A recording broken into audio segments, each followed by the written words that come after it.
All of you, welcome back. It's Friday, the first Friday of 2025, and we're going to dive right into that deep pool, to the deep end of the pool, because we're not here to be just playing games in the shallow end. We're here to do this for real, and we're here to allow this ocean of grace to take over our every moment of our lives. And I'm so excited today because yesterday we talked about islands of coherence, and we're going to take that one step forward today by talking about the sequence of our thoughts and how we use that sequence to prove that which is unprovable. And I think, well, this is going to be interesting because as I wrote this last night, I realized that this is coming from a place that I don't usually come from, which is it felt more intellectual, but I realize now that it's not that it's intellectual, but meant to bypass the intellect. In other words, as I said yesterday, don't try and figure this out. Don't try to get this intellectually. Just allow yourself to flow into the grace of this experience. And I think you'll get a lot further. So let me go ahead and begin reading this, and we'll stop and share as we go. It says, the instant you relinquish your need to sequence your thoughts through the lens of time and space, then you will experience the miracle. Let me read that one more time. The instant you relinquish, the moment you let go of your need to sequence all of your thoughts through the lens of time and space, that will be the same moment that you experience the miracle. Now, notice that the word miracle is singular. This is because the miracle is always a singular event. This is important. The miracle is always a singular event. The concept of multiple miracles, that I'll have a miracle happen today and maybe another one tomorrow, or that there'll be a long string of miracles. The concept of multiple miracles in your release from the split mind may have some relevance in the beginning of your awakening, but you've come to a very different stage now. A stage where you realize that the only miracle you require is the release of your mind from the grip of your mind. I love that. The release of your mind from the grip of your mind. You have to be released. Your mind has to let go of the need to pull everything together in a tight stream of thoughts, a sequence of ideas, so that you can experience I can't say the word randomness, the randomness of heaven. Not random in a chaotic manner, but a randomness that is so unified, so captivated by the sense of only one, that there is a new sense of unity, a unity of this eternal moment right here, right now, that doesn't need to have you sequence anything. Now, a lot of this started springing into my mind as I realized that my own mind is becoming more and more unable to hold things together as most of us are comfortable holding them together. We start to think, oh, there's something wrong. My mind's starting to slip. Maybe I'm getting Alzheimer's or whatever it may be because I can't think of names. And usually, if there's a name that I can't think of, my mind immediately tries to grab hold. I've got to figure out that name because if I don't know the name of this person that I've known for a very long time, it means something is wrong. What if it means that something is right? What if it really means that you're losing the ability to sequence your thoughts from the lens of time and space into a now moment of grace where you don't need to do that. And so, what I have found in my own life is that when that happens and I feel the tendency to grab a hold, I do the opposite. I fall back and I allow myself to begin to just lift and not try to grasp. It's like we're beginning to lift or elevate or float above the world, and we grab something to hold on to keep us there. What if you didn't need to do that at all? Recording in progress. Did I not? Oh, where's that coming from? This is me. Yeah, this has already been recorded. I don't know if you guys heard that. I just heard a voice that said recording is in progress. I think we're okay. I just checked. Okay, so the need to grab hold of something so that we don't float away. What will happen if we float away? Well, I'll tell you what will happen. You'll experience a holy instant of grace, wholly unlike anything that you've ever known by grasping and holding on to this world. You'll begin to feel an experience of wholeness and holiness that is completely unlike anything you've ever known here, but yet you know it within. You fully understand that which has always fully understood you. Okay, let me read a little bit further here. Where was I? The concept of multiple miracles in your release from the split mind may have had some relevance in the beginning of your awakening, but you've come to a very different stage. A stage where you realize that the only miracle that you require is the release of your mind from the grip of your mind. When you finally allow your mind to relax and consider the possibility that the miracle is a singular event and is in fact happening right now, your split mind will become unified in the experience of at-one-ment. The atonement or at-one-ment is the proof that you only required one miracle, and that miracle has finally been accomplished. So I know this is happening to many of you, maybe all of you, because I've spoken to many of you about this, that your mind is feeling like a sieve, like things just pass through it and you can't hold on to it. You can't grasp things as you perhaps did in the past, and it's causing anxiety and worry. Something's wrong. Well, maybe my role here today, and I'm sure Vicky will build on this, maybe our role is just to say, no, it's the sign that something is right. And when your mind starts to feel like a sieve, like it can't grasp or hold on, that's a sign that you're waking up. That's a sign of enlightenment. So when you begin to feel something similar to this, like you can't think of a name or, I'll give you an example. A couple of days ago, for some reason, he's in my mind now. Willie Nelson came into my mind.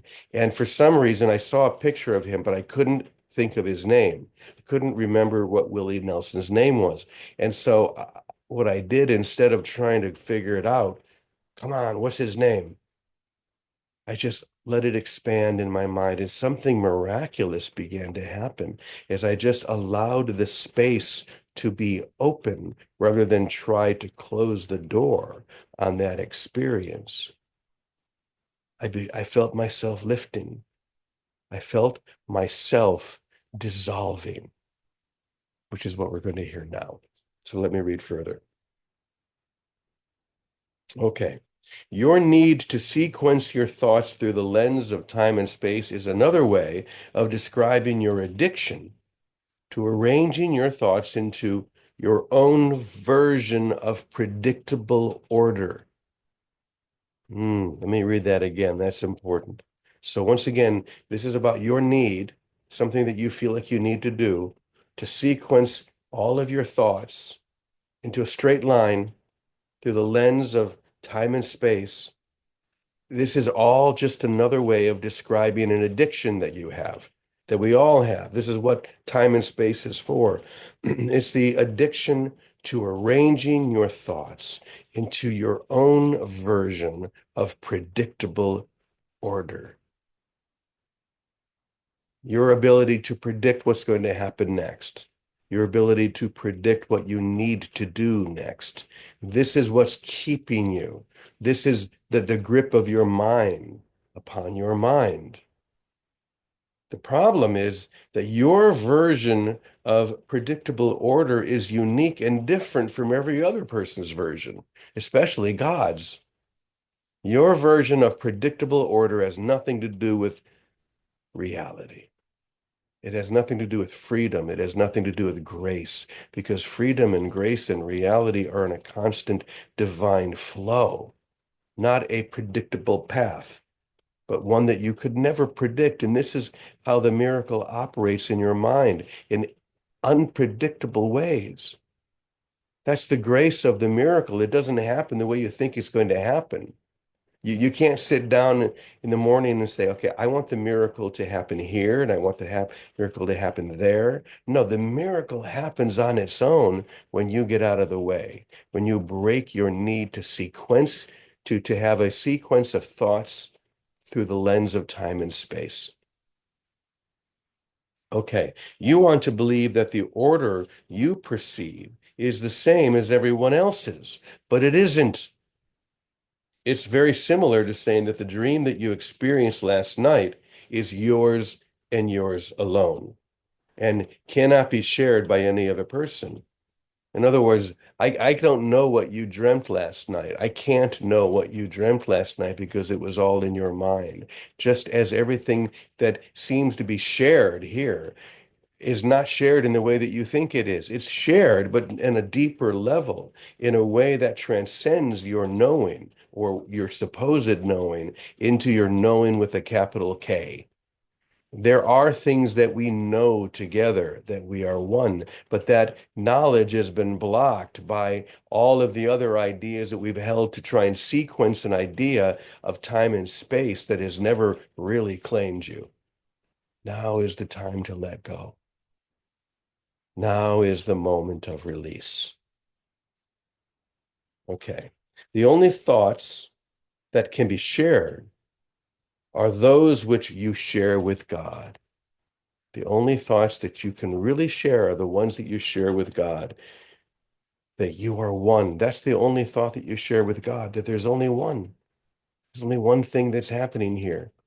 Only love, only God, only now. Now, those seem like three things, don't they? But they're not. They're only one thing. They're one. Maybe this is our version of the Trinity. Only love, only God, only now. And as we know from our understanding of the Trinity, it's three persons but one God, three aspects but one thing. And those three things, only love, only God, only now, are really only one thing. And this is your salvation. Since any thought or concept of separation is at its foundation illusory, and since God or the experience of wholeness is not an illusion, all of those concepts that you've been holding cannot be shared. If they can't be shared, they're not real. Okay. This is your salvation, and it's happening right now. If only you would let the awareness of this happening break through your desire to organize your thoughts in a sequential pattern. Begin by letting the sequence fall apart. This is what I was describing before when I said when you find yourself forgetting someone's name or not knowing something that you think you would ordinarily always know, don't try and grasp for it. In fact, I would suggest experiment with this. The next time that happens, think, okay, here's my chance to experiment. I'm just going to let it go. I'm just going to be open. I'm not going to try and hold on. I'm just going to float or dissolve. Begin by letting the sequence fall apart and do so happily. Make sure you're joyful about this. When you can't remember some detail or you're unable to remember the name of someone that you've known for many years, don't become anxious or upset. Don't think that there's something wrong. There's something very right that's happening. Welcome the feeling by knowing that the sequential pattern that you call you, the sequential pattern that you call you is beginning to dissolve. And this is why we are here, to dissolve. Allow it to be what it is. Then it will be easy to let yourself be who you've always been by dissolving the need to pull it all together, to hold it together, to keep a certain pattern that you've become accustomed to. This is going to be one of the most fearful things to the ego. This is going to be one of the things that it's afraid of the most. But what I'm telling you is that it's going to be just the initiation, the first step in your freedom, in your experience of who you really are, not who you've believed yourself to be until now. So when that feeling comes upon you, and it's going to probably happen sometime today. You're going to forget a name, you're going to forget something, and you're going to feel that need to grab hold and to pull it back. And I'm going to suggest that you try to not do that. See what happens if you just say, okay, I'm just going to allow it to be open and see where that takes me. So that's my lesson for the day. And I'm going to turn it over to Vicky and hear what she has to piggyback onto that. Okay, Brother James, good morning, everybody. Well, I'm going to first start. Oh, and I loved everything you said because that's what's happening. And the strength of each other to support each other in doing that is is precious. It is it's you can't measure it because it's in time it's very difficult to come into a family of souls that have been ready and set up to let go, really let go, and let the flow become our reference, not the thinking order that we're used to. That is really the greatest gift in time, just to have a brother's hand, a pair of eyes to look at who will support us in that. And that is exactly what's happening. So this is the quote, and the man's name, oh God, Ilie Perigoni. He was a chemist. He won the Nobel Peace Prize for this, and this is the essence of his principle. When a complex system is far from equilibrium, small islands of coherence in a sea of chaos has the capacity to shift the entire system to a higher order, to raise the frequency, to literally lift. Holy Spirit's helicopter service will lift the whole as these little parts come into harmony. And we are that. And within us right now, those of you know, we've started that EPP program, Enlightenment Partnership Program. So there's another within us, a small island of sisters and brothers joined together to allow themselves to dissolve, like going on a 90-day retreat. But it's not limited to the ones that are in the program.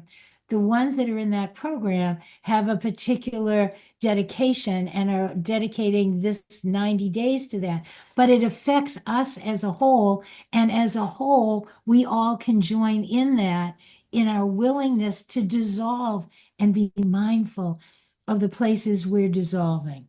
And I'll give you a couple of examples. Just in this week, because we started this program, all of a sudden my order of how I seem to sleep changed. I was sleeping and getting up at 4 in the morning and doing this meditation, and then sleep for an hour, get up and go swim, and then come back and do our Zoom. Overnight, it's like overnight, it just shifted. And I don't get up at 4 in the morning. I don't go swim. I'm not guided to that anymore. It's not in the flow. It has nothing to do with, oh, I won't exercise, I won't this, I won't. It's so wonderful to let go of those restrictions. I'm telling you, the alertness to the flow is so much more fun than the alertness to what we think keeps us safe. That's what the thinking, ego separated mind is set up for. It's set up to keep us safe, safe within the confines of the prison of thinking. Hmm. And we're getting busted out of jail, everybody, and let it go. So last night, I'm telling you, this kind of excitement, you cannot make it up. You can't manufacture it. I was up till 2:30, must have been, I guess, 3 in the morning, just vibrating. I was like thinking, I better go to sleep. I got to get up and do calls or something. Then I said, oh, what a silly thought. I must not need to sleep. I must need to vibrate. So I went with it. I didn't turn on TV or look on the phone or do YouTube, which I've done before. I'll just let myself vibrate. And because I'm like what you said, James, being alert to the flow rather than to the old order of things. It's that simple. Go with the flow. Forget the names, forget the order, forget whatever routines, especially, particularly routines, because we use routines to stay safe and think we're comfortable. And this is a way of being free from all of it. Like, let it go and find out what a new flow of being can be. So that is one example. In my daily life this week, the flow is totally changed. I get up at 7:30. I haven't got up at 7:30 in years. I get up usually 5 o'clock, but I get up at 7:30. And for the last couple of days, just out of the blue, I stay up. I try to go to sleep, but I can't go to sleep. There's too much flowing going on or something. But I don't name it. I don't call it. I just go with it. So go with it, everybody. Go with it. So the other thing, let go of our expectations from others. So this is a simple example. New Year's Eve, I was in Boston with my sisters, and one of the nephews had a party and invited the whole family or invited all the kids and everyone. But Noreen and I, one sister and I, didn't get an invitation. Immediately, Noreen said, oh, I hope they invite us. I said, I don't know. Maybe we're not supposed to go. I don't know. Let's see. And they never invited us. So instead of feeling, oh no, we're the only ones that didn't get invited. My son's there, all the other kids, my other sister's there, everyone's there. And Noreen said, what did we do wrong? And I said, I don't know, but we must not be meant to go. We're meant to stay home and play and relax. And so we did. And we got Chinese food and we had a wonderful, and I was so grateful. It was like, oh, this is really fun. I know they're all having fun. It didn't occur to them that they didn't invite us, or maybe it did and they purposely didn't. But letting go of the expectation was freedom itself. That's not where we're supposed to be. We're supposed to be only here and hanging out and playing. So let's do that. And so we did. And instead of it being, oh no, what did we do wrong? It was, oh wow, this is a new direction. Let's play in it. And didn't my other sister call later in the evening and say, oh, I'm calling you both with a heavy heart. I said, Debbie, what happened? I thought maybe someone got hurt. She said, no, no, no. Louis, who had the party, realized he didn't invite you. And he felt so bad. We said, no, don't feel bad. We had a great night. Wasn't supposed to be. We were supposed to be here. That's an example. Let everyone in your life off the hook for expectations. Oh, this one's supposed to do this. Let everyone off the hook. This is so simple. So I know I use that word too much. It's so simple because instead of looking for expectations, oh, I do this with this person, I do this with that person, look to the flow. And you can only look to the flow in present time, right now. We can only look to the flow right now. I've wanted to teach, oh, I don't want to say anymore because I want to give Calico time. And then it's Scott time. So look to the flow, be alert to the flow. And the flow is only right now. And the flow is always love. Instead of looking to people, we're looking to the company of heaven, the hosts of heaven, the angels, the saints, the birds and the bees. We're looking to the to the lyrical flow of love that's all around us. Happy weekend, everyone. I love you all. Thank you. Thank you for your dedication and for your dissolving. Thank you, Brother James. All right, Calico, take it away. Yeah, thank you for your dissolving. I like that one. As you guys were talking, I just had this memory of a Eckhart Tolle did this one talk on no thought. They were talking about, well, what do you think about? He says, nothing. I think about nothing. And it's like, I don't remember names a lot. Pronouns and names, they left back in the 50s. And so now whenever I can't think of a name, I just laugh. I mean, it's like, oh my God, there we go again. Well, let me just relate the thought behind what the person did or said. And it's like, and it's fine. I don't take anything personally anymore. That's really it. If I don't get invited, no problemo, and it's like, and I have a lot of times where I just am sitting in no thought. It's not a meditation, or maybe it is. I don't know.